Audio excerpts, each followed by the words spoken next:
1859, um jovem presbiteriano saiu dos Estados Unidos com destino ao Brasil. Esse jovem era Ashbel Green Simonton. Do seu ideal missionário, nascia a primeira igreja presbiteriana no Brasil.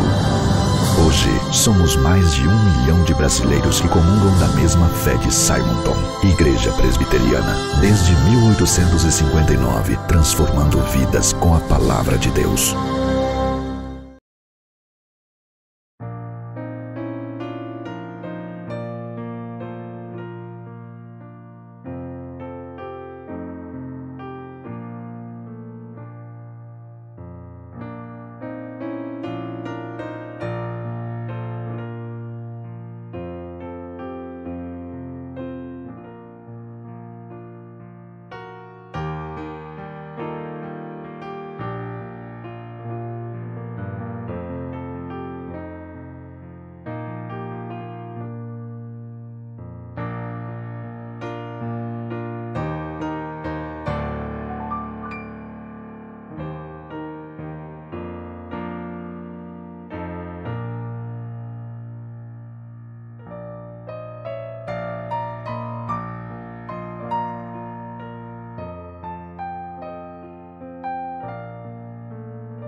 Bom dia a todos vocês, meus irmãos e minhas irmãs. Domingo, dia 11 de outubro de 2020.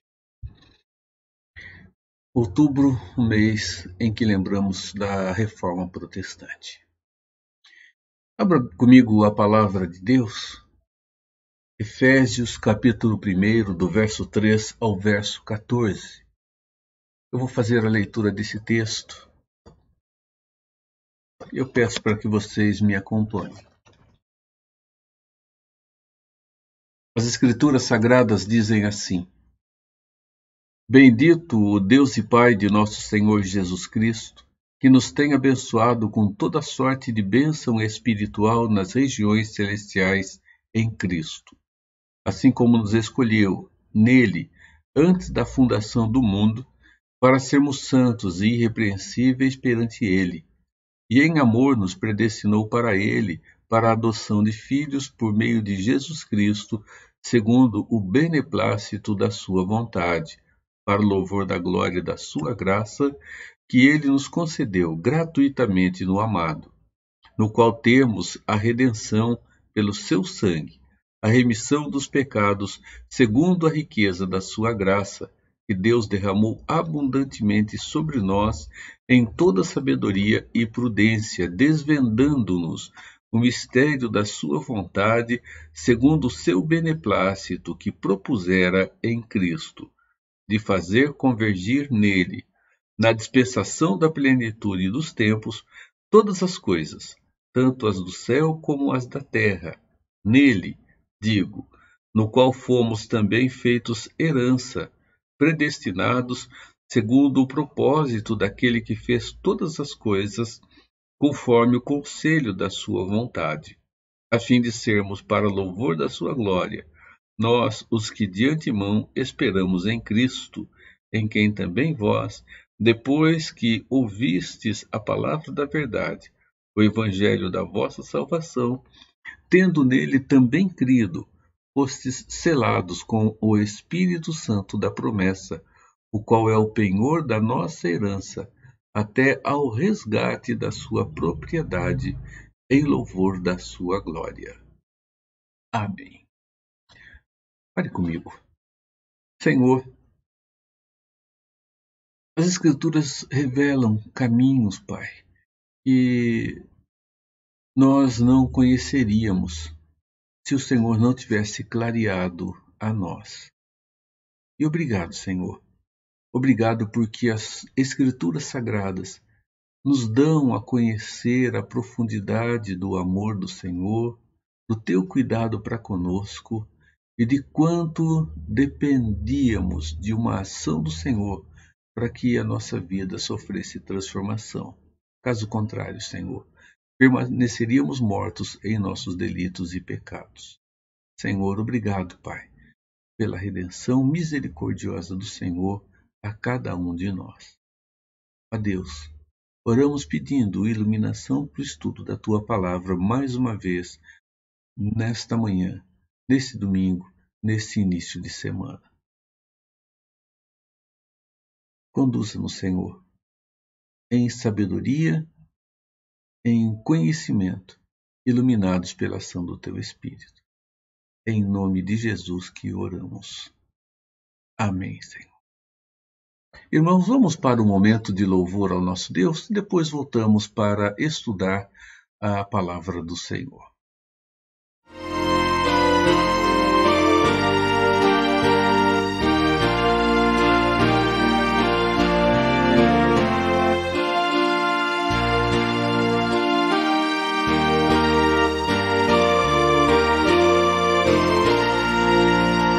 É franca a porta divina, aberta a todo mundo. Por ela o pecador mortal avista amor profundo. Oh, graça imensa, pois assim Jesus convida, vinde a mim, a mim. Convida, vinde a mim. Entrai, Jesus vos dá perdão, as culpas redimindo. Entrai buscando a salvação, pois seu amor infindo. Oh, graça imensa, pois assim Jesus convida, vinde a mim, a mim, a mim. Convida, vinde a mim.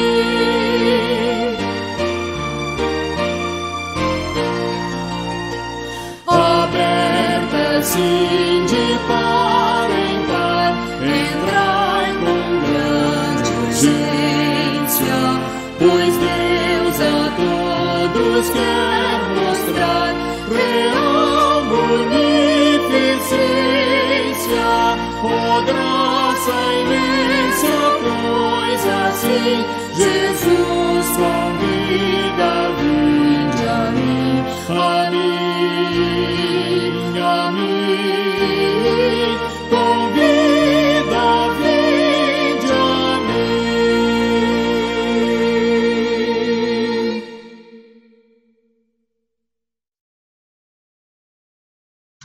Nós voltamos, irmãos. Nos últimos estudos que fizemos da Palavra do Senhor, nós temos refletido sobre todo o processo e todo o plano da salvação do nosso Deus. E, particularmente, nós falamos um pouco a respeito do final de todo esse processo, que envolve o final da história humana, no que diz respeito à nossa existência aqui, lançando agora luz sobre o que acontecerá quando os séculos se consumarão. Vamos fazer de certa forma, uma revisão em muito daquilo que nós estudamos juntos aqui, nos domingos pela manhã e nas nossas quintas-feiras também. Eu coloquei aqui como título Recordando o Final da História. Nós estamos falando sobre escatologia, sobre o final da história. Então vamos pensar um pouco sobre isso e recapitular todo o processo redentor de Deus que culmina no final de toda a história redentora do nosso Deus. Então vejam só, a história humana, registrada nas Escrituras Sagradas, em sua grande maioria envolve Deus agindo para operar a redenção de toda a sua criação, que acontecerá com a redenção do ser humano. O apóstolo Paulo, com muita propriedade, fala sobre isso em Romanos, no capítulo 8, quando afirma que toda a criação aguarda a sua redenção, e redenção que acontecerá com a redenção final de todos os eleitos de Deus, daqueles que foram chamados por Deus segundo o seu santo propósito. Isto é claramente, meus irmãos, apresentado em toda a Escritura Sagrada.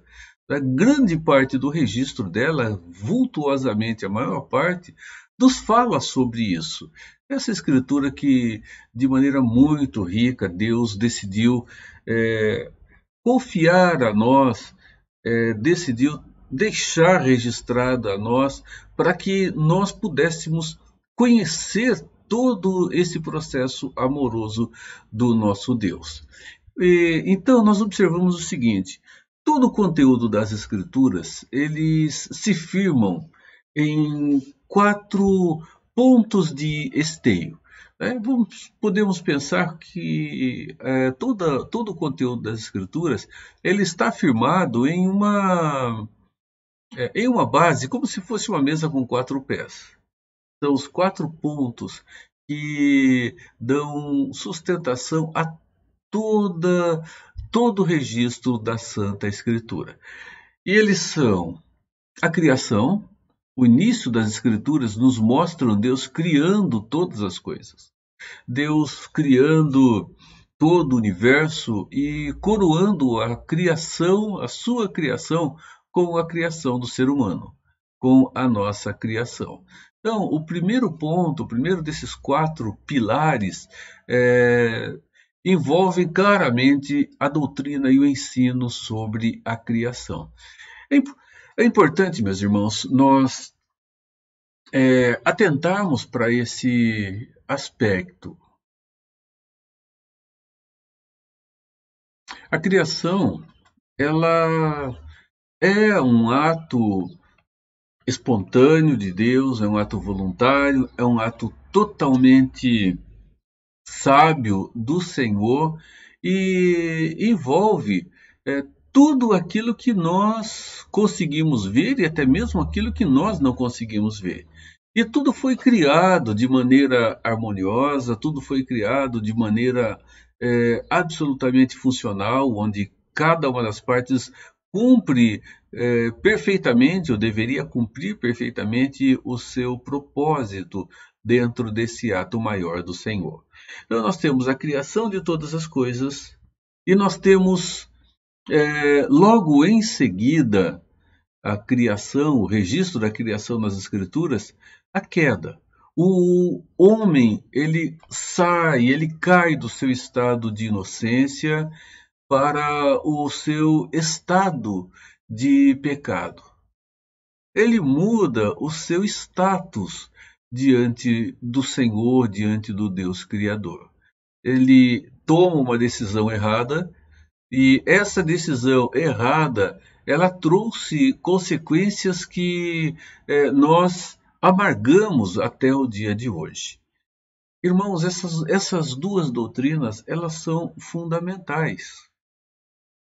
E elas são fundamentais porque se elas forem negadas, e é o que nós encontramos de uma maneira muito forte hoje, a negação da doutrina da criação e, sequentemente, uma negação da doutrina da queda, se de fato não houve a criação como as Escrituras revelam, e se não houve a queda humana, não há nenhum sentido para pensarmos em redenção.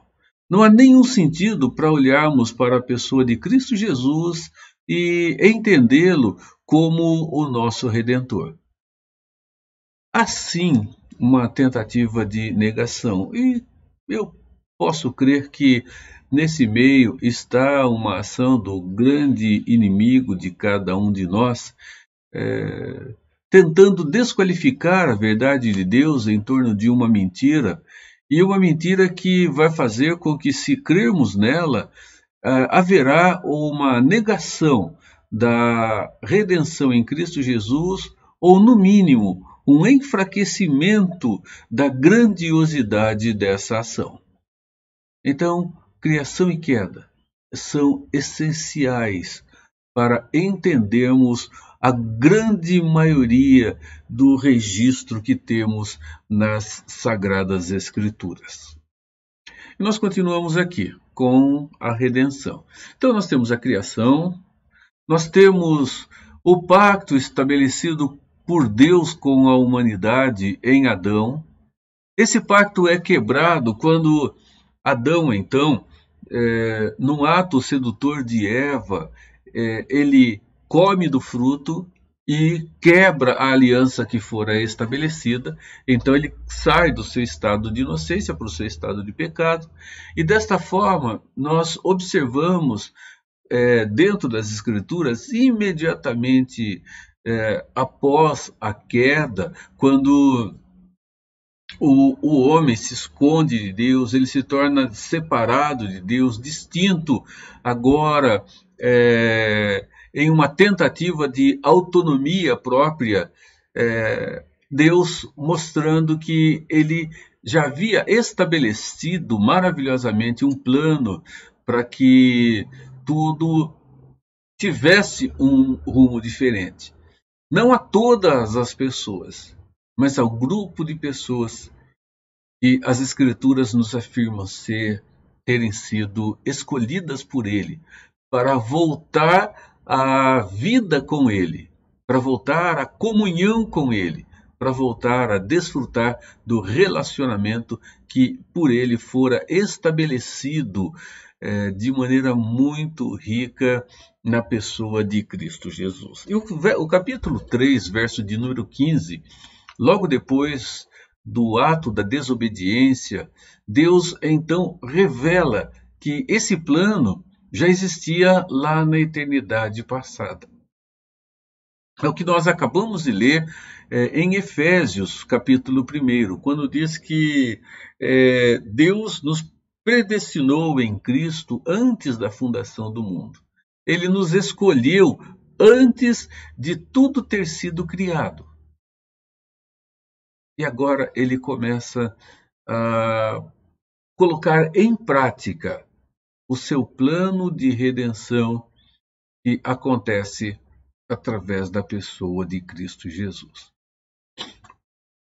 Criação, queda, redenção e a glorificação ou a consumação.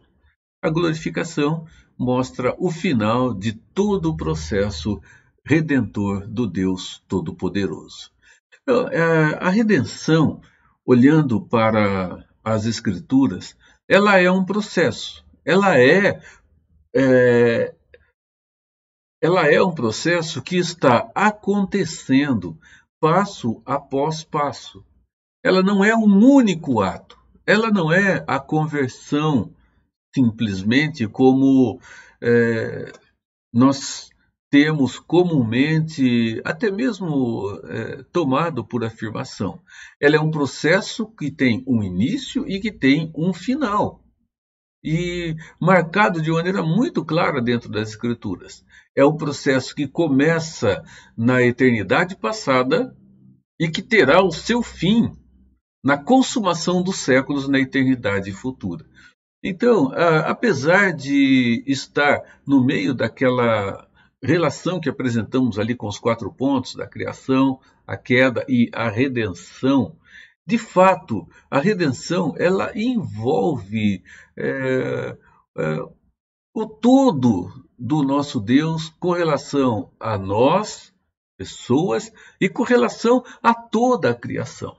Ela não é apenas um ponto ali, como se ela tivesse o seu propósito cumprido naquele aspecto apenas, naquele momento, naquele ponto, não envolvendo os demais. De fato, ela envolve o todo.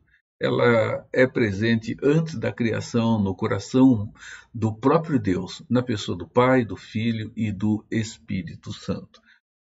Ela tem, meus irmãos, o seu início lá na eternidade passada e ela tem o seu final, como eu disse, na eternidade futura. Eu creio que, de maneira gráfica, nós podemos entender melhor esse processo, mesmo que o gráfico seja simplesmente aqui uma exposição de pontos com os seus subpontos intercalados. Vejam só. Tudo começa com a eleição. Efésios, capítulo 1, nos fala sobre isso. Eleição é simplesmente um ato de escolha. Deus escolhe pessoas para reinar com Ele durante toda a eternidade. Um povo para si. Um povo zeloso de boas obras no presente e que fora lavado com o sangue do Cordeiro, vivendo a pureza do sangue de Cristo Jesus. Então, a eleição é uma obra operada na eternidade passada pelo Pai. A eleição é uma obra, é um ato exclusivo do Pai. O Pai elege um povo para si. E desta forma nós vemos algo a acontecer. Irmãos, com o pecado, com a queda, uma dívida foi contraída para com Deus. E essa dívida contraída para com Deus, dentro da justiça divina, ela precisa ser paga, ela precisa ser quitada. Não é? Deus, se Ele não fizer isto, Ele deixa de ser o Deus justo que Ele é. Então, como fora estabelecida uma aliança com termos claros e legais, onde para viver com o Senhor, desfrutando do seu relacionamento, da sua bondade, da plenitude daquilo que Deus estaria oferecendo ali em amor, a obediência deveria se estabelecer. A humanidade não poderia, em Adão, quebrar aquela aliança. E foi exatamente o que aconteceu. Quando a aliança foi quebrada, os termos da aliança vigentes, então eles foram executados. Não coma, porque a partir do momento em que comerem, certamente vocês morrerão. Então, uma dívida de vida. Uma dívida de vida para quem agora está morto, para quem agora não tem o que oferecer. Então, a eleição, ela é uma obra que acontece na eternidade passada dentro do conselho da redenção divina. O pacto da redenção, onde Deus elege pessoas e elege para um relacionamento consigo, porque o que temos por merecimento de toda a humanidade não é o amor de Deus e a sua misericórdia, mas é a sua justiça dentro da sua ira e a condenação de todos. A morte. Então, o Pai elege e o Filho, então, de maneira voluntária, espontânea, decide pagar a dívida que fora contraída pela humanidade com e diante do Pai. Isto é o que nós chamamos de justificação objetiva. A justificação, ou o ato judicial de ser declarado sem culpa, ele tem dois caráteres, ele tem dois aspectos. O aspecto objetivo e o aspecto subjetivo. Dentro do aspecto objetivo, nós temos uma ação que acontece fora de nós. Não tem nada a ver conosco. Diretamente. Envolve a nós. Mas não é realizada em nós. Ela é realizada por Jesus Cristo na cruz. Onde, na cruz, Jesus, então, paga a dívida dos eleitos junto do Pai. Então, nós temos Deus escolhendo, Jesus pagando a dívida daqueles por quem que foram escolhidos por Deus, por quem ele morreu. E desta forma nós temos então uma ação resultante, que é a regeneração. Efésios 2 diz que nós estávamos mortos em nossos delitos e pecados. Então, se estávamos mortos em nossos delitos e pecados, para que pudéssemos continuar e manter o relacionamento com o Senhor, precisaríamos ter vida novamente, que é o que nós chamamos de regeneração, uma obra do Espírito Santo, que agora é operada dentro de cada um de nós, é operada em nossos corações. Então, a eleição, a justificação objetiva e a regeneração mostram uma ação trinitária e que não diz respeito a nós, a não ser no benefício que nós recebemos através dessa obra redentora. Então, nós continuamos com o novo nascimento. Então, veja, Deus elege na pessoa do Pai, temos a justificação na pessoa do Filho, e temos a obra do Espírito Santo que aplica sobre nós agora o resultado do pagamento realizado por Cristo na cruz ao Pai. Agora vejam, nós passamos a ter vida, a vida passou a existir.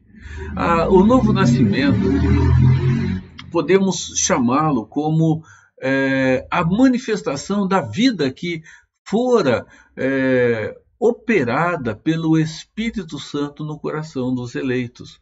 E isso acontece através de um meio, e o meio que Deus usa é a sua santa revelação, é a sua santa palavra, é o seu santo evangelho. Irmãos, o evangelho não é o que gera vida, não é o que paga a dívida, não é o que escolhe. É o instrumento usado por Deus para chamar aquele que o Espírito Santo promoveu em vida agora, vida espiritual, a manifestação desta vida. Eu penso em um processo de gestação. A vida, quando a mãe está ali gestando o bebê, ela já existe. A partir do momento da concepção já existe vida. Mas essa vida precisa se manifestar. O nascimento do bebê é a manifestação da vida que já existe. Vamos pensar em novo nascimento como a manifestação da vida gerada pelo Espírito Santo no coração humano, no coração dos eleitos. E desta forma, a vida manifesta, ela passa então a não simplesmente existir, porque ela já existia, mas ela passa a viver relacionamentos, ela passa a se desenvolver. Esse desenvolvimento, ele começa de maneira bem direta com a conversão, que é a mudança de direção que existe na vida humana. Então, quando acontece o novo nascimento, a regeneração, nós observamos, meus irmãos, o novo nascimento, e novo nascimento e regeneração não precisam necessariamente ter um intervalo de tempo, e em muitos aspectos, autores têm colocado como um único evento, a regeneração e o novo nascimento. Mas didaticamente fica mais fácil pensarmos desta forma. O Espírito Santo gera vida e essa vida, ela manifesta-se. Enquanto ela se manifesta, nós temos, meus irmãos, a mudança de direção na vida daqueles que passaram a receber o benefício da comunhão com Deus. Então nós temos 3 elementos que são importantes aqui. O arrependimento, a pessoa ela enxerga a sua condição diante de Deus e arrepende-se dos seus pecados e passa a manifestar fé em Cristo Jesus, para que, entendendo que Ele é o único Redentor que de fato existe. Possa manifestar fé em Cristo como o seu Salvador, como o seu Redentor, e deixa absolutamente de fundamentar qualquer convicção que não seja em Cristo, na sua obra redentora e no pagamento da dívida realizado e operado naquela cruz. Quando isso acontece, meus irmãos, quando a confissão quando a conversão se manifesta, nós temos, então, a bênção de sermos adotados na família da fé. Aquele ato tão especial em que as Escrituras nos mostram que passamos a ser filhos e filhos de Deus, enxertados agora em Cristo Jesus. A todos os que creram, deu-lhes o poder de serem chamados filhos de Deus. A adoção, ela acontece, meus irmãos, quando a direção da vida do ser humano é mudada em um ato de arrependimento e fé, sem importar o que vem primeiro. Arrependimento e fé por ter nascido de novo e ter sido regenerado de maneira muito preciosa pelo Espírito Santo, porque a nossa dívida foi paga diante do Pai, que nos escolheu nele, em Cristo, antes da fundação do mundo. O resultado, então, envolve o outro aspecto da justificação, o aspecto subjetivo. Se o aspecto objetivo não nos envolveu diretamente para que ele acontecesse, foi um ato entre pai e filho na eternidade passada, onde o filho decide pagar a dívida dos escolhidos, o único meio para que então pudéssemos estar junto do Pai. Meus irmãos, agora nós temos uma ação que acontece dentro de nós. Então, a justificação subjetiva é uma obra realizada dentro de nós. Ela é realizada na nossa história de vida. Isso acontece através da fé anteriormente já dita. Irmãos, lembre que fé não é confiança em si mesmo. Tá? É uma confiança em todo o ato de Deus revelado em Cristo Jesus para a nossa redenção, que naturalmente dá andamento ao processo de santificação. Irmão, santificação não é só uma mudança de atitude externa. Antes de tudo isso, é uma transformação de coração que resulta em ações externas. A santificação é um processo que tem o seu início ali quando o novo nascimento acontece, quando a conversão, então, ela se desencadeia. E ela vai durar toda a existência humana. Ela é um processo de vida, onde um coração transformado, ele continua sendo transformado dia a dia e vai se tornando mais parecido com a pessoa de Cristo Jesus. A santificação, ela envolve isso. Nos assemelharmos mais e mais, dia a dia, a pessoa de Cristo Jesus, porque se isso não acontecer, nós não teremos condição de estar na presença do Pai. E tudo, meus irmãos, então vai desembocar na glorificação. A glorificação é o final de toda a história, quando, irmãos, haverá a transformação, a mudança da vida de maneira definitiva e tudo estará definitivamente encerrado. O processo da redenção de Deus.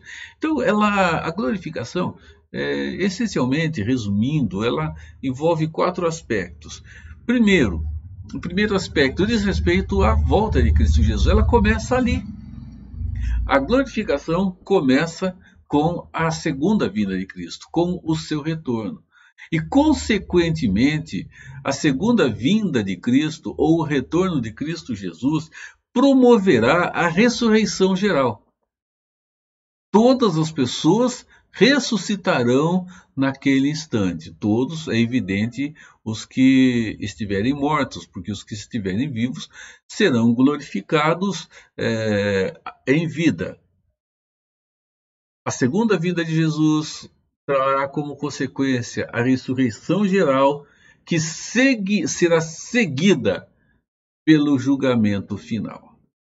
A separação dos bodes das ovelhas, do joio, do trigo, como ilustrativamente as Escrituras nos apresentam. Isso vai fazer com que, então, o ser humano seja alocado na sua morada final e definitiva. Olhando para os filhos de Deus, novo céu e nova terra.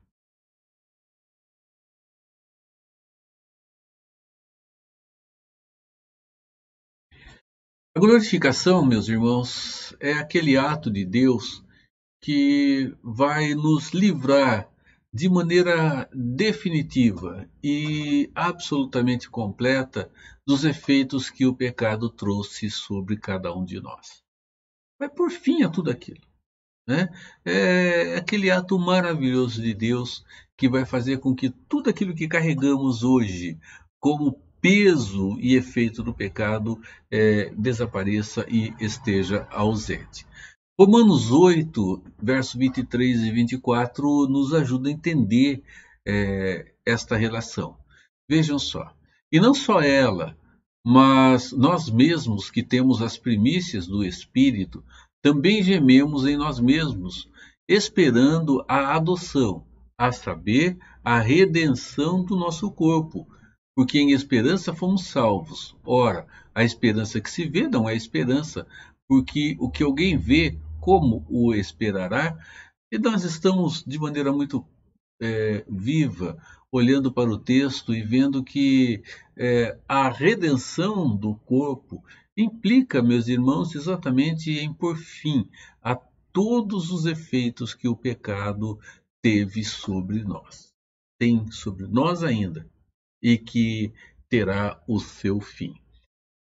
Segundo o apóstolo Paulo, meus irmãos, a glorificação ela é o processo final da redenção. É o final do processo da redenção. Né? Isso significa que se a glorificação não acontecer, a redenção ela não vai se completar. Então, ela é o final de todo o processo. Né? Daquela forma tópica que vimos ainda há pouco, nós temos a eleição como início e a glorificação como seu final.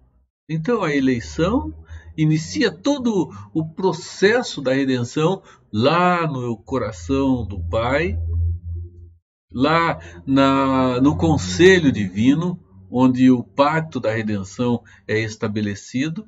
E desta forma nós observamos tudo se concretizando no retorno de Cristo Jesus, com o início e com a consumação de todo o processo redentor com a glorificação. Irmãos, vejam Romanos 8,30. Diz assim: e aos que predestinou, a esses também chamou. E aos que chamou, a esses também justificou. E aos que justificou, também glorificou. Então, aqui o Paulo apresenta um resumo desse processo todo. Fomos predestinados para uma vida de comunhão com Deus que não se perderá mais. Como isso acontece?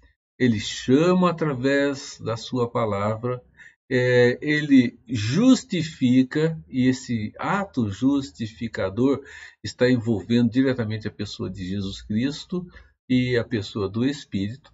A esses que foram justificados, também foram glorificados. Processo final. Aqui nós temos, meus irmãos, de maneira sucinta, todo o plano da redenção estabelecido de maneira gráfica. predestinação, vocação eficaz, justificação e glorificação. Nós temos estudado, então, agora, para terminar aqui, o processo final de todo o processo redentor, que é a escatologia, ou o ensino sobre as últimas coisas. O que envolve, resumidamente falando, esse processo escatológico. Do que trata a escatologia? Bem, ela trata do futuro do gênero humano, do futuro da criação de Deus e o futuro de cada pessoa individualmente. O que vai acontecer com o ser humano de maneira geral? O que acontecerá com a criação de Deus que fora amaldiçoada? E o que acontecerá com cada um de nós, particularmente? E a escatologia, ela está subdividida, olhando para esses três aspectos, em escatologia geral e escatologia individual.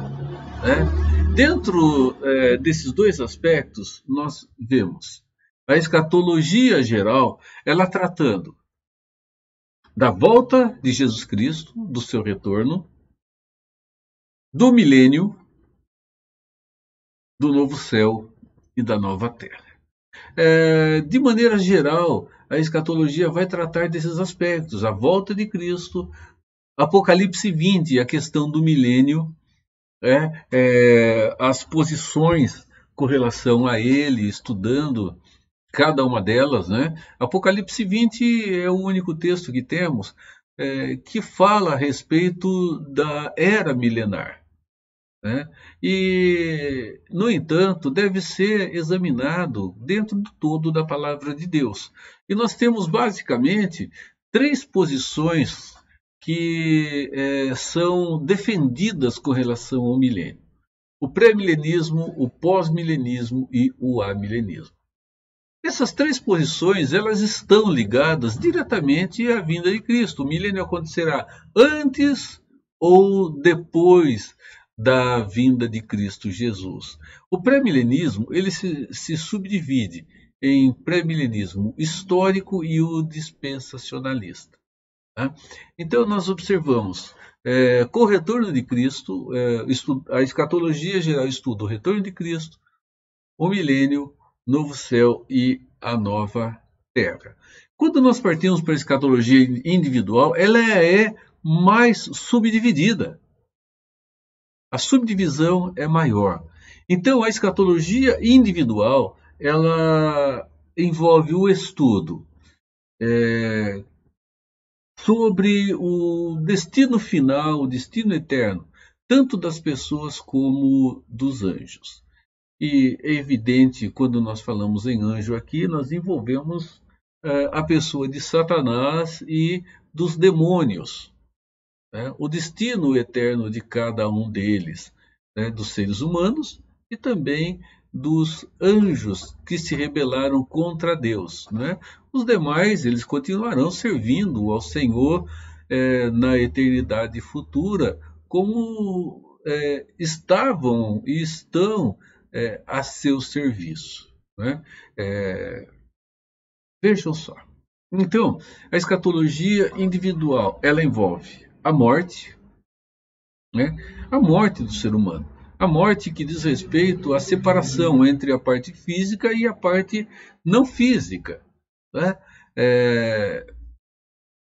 Mostra que ela é o resultado direto do juízo divino sobre a humanidade pela escolha errada que fez. Sequentemente, depois da morte, o que acontece? A escatologia individual, ela estuda esse aspecto e ele é denominado como o estado intermediário da alma. O que acontece com a pessoa quando ela morre? Bem, aí nós temos ensinos que não se afinam com a Escritura, como a alma ela fica vagando por aqui, a alma ela é aniquilada, A alma entra num sono profundo até que a volta de Cristo aconteça. As Escrituras dizem que com a morte, que é a separação entre a parte física e a parte não física, a alma ela volta para Deus, já num estado definitivo do que será o resultado do relacionamento ou não com Deus depois do retorno da pessoa de Cristo Jesus. O estado intermediário estuda isso.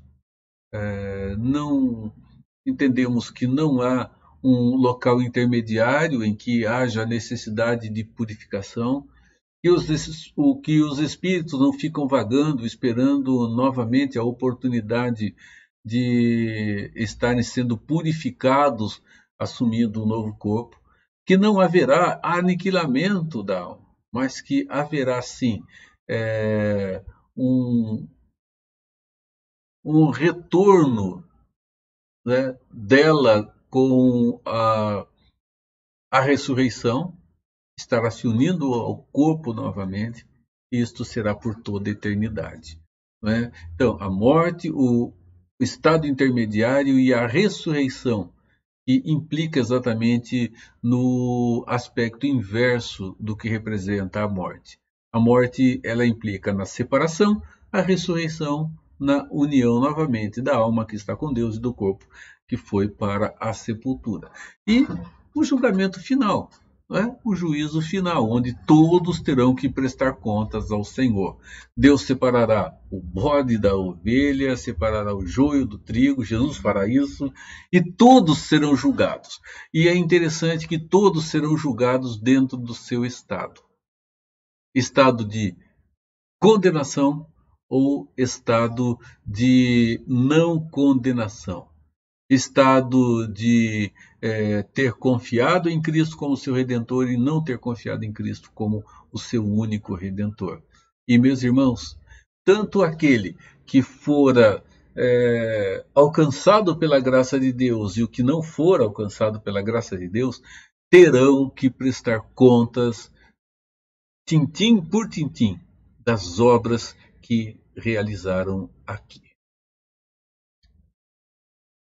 E o final da história será este: o inferno para aqueles que não manifestaram fé redentora em Cristo, e o céu para aqueles que manifestaram fé redentora em Cristo Jesus. Lembre-se que não há mérito aqui. O mérito que existe aqui é o mérito de Cristo, não é nenhum mérito pessoal. Ninguém conseguirá fazer nada para que esteja no estado de condenação ou não. Ninguém conseguirá fazer alguma coisa para estar no céu ou estar no inferno porque deixou de realizar alguma coisa. Irmãos, não é mérito pessoal, é o mérito de Cristo. Por isso, nós somos, o ser humano é justificado perante Deus, única e exclusivamente pela fé. Não há uma outra forma. Então, assim, a gente olha e recorda o final de toda a história humana.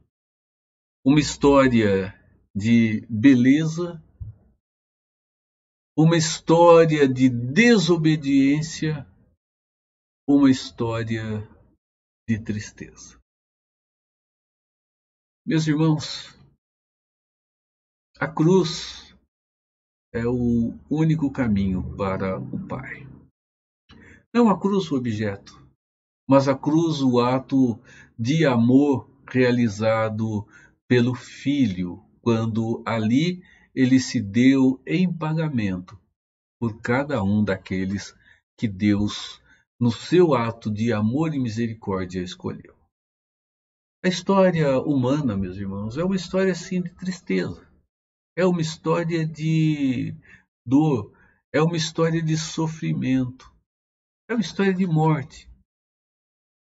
E tudo isto porque nós decidimos tomar uma decisão que for absolutamente equivocada. Uma história terrível, uma história triste, uma história, meus irmãos, em que nós não merecíamos ter um final diferente do que temos.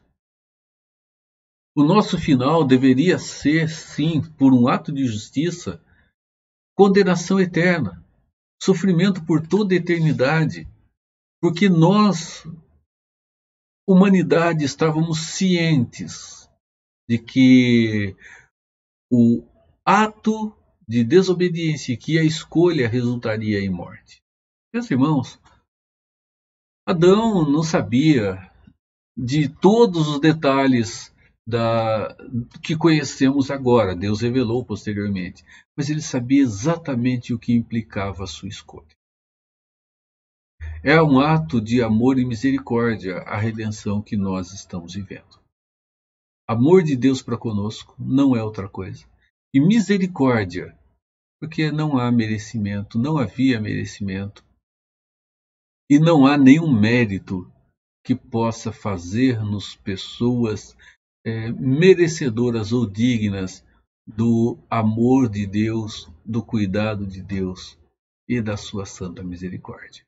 Meus irmãos, tudo isso é benefício que desfrutamos exclusivamente, porque Deus decidiu nos amar na pessoa de Cristo Jesus. E como as Escrituras afirmam, não será nenhuma situação ou circunstância,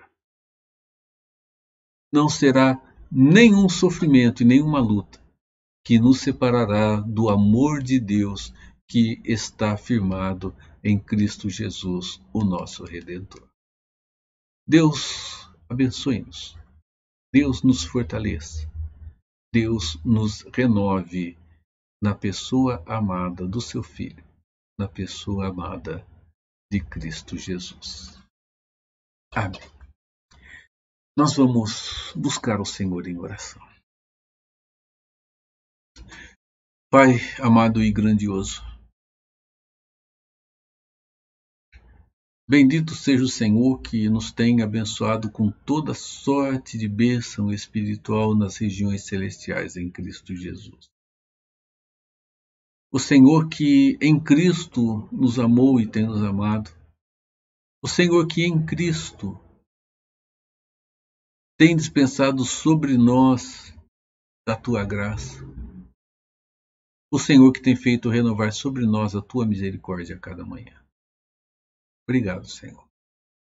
Obrigado pela profundidade desse amor e por nos permitir conhecer a nossa própria história, o nosso próprio caráter, a nossa própria condição e o nosso próprio estado diante do Senhor e diante de nós mesmos.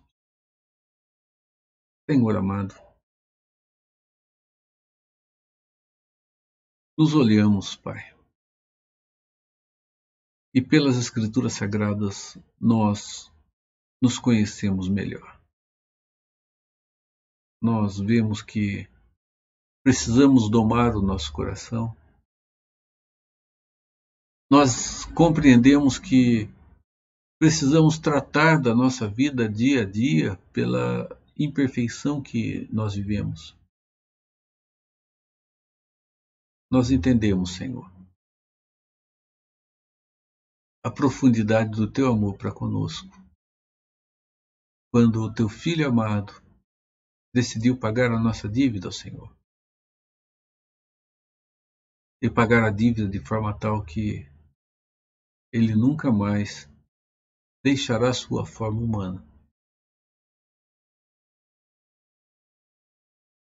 E assim, Senhor, teremos a oportunidade de ver nele a grandiosidade desse amor por toda a eternidade.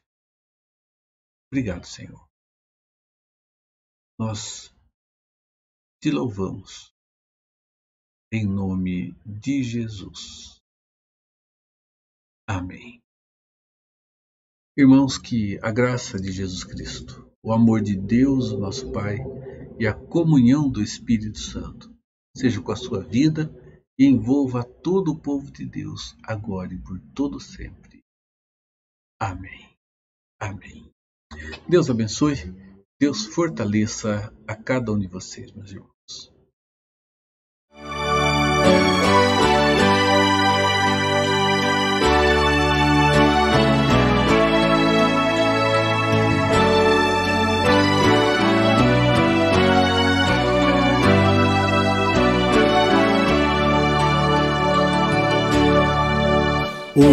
Ouvi a doce voz de Cristo Redentor chamar-me para a salvação que vem do céu amor. Foi ao meu Senhor que me convidou. Bem, nenhuma havia em mim, mas Ele me salvou. Nas trevas eu vivi, indigno e sem valor, porém agora em Teu poder eu ando, ó Salvador. Foi ao meu Senhor que me convidou. Bem, nenhuma havia em mim, mas Ele me salvou.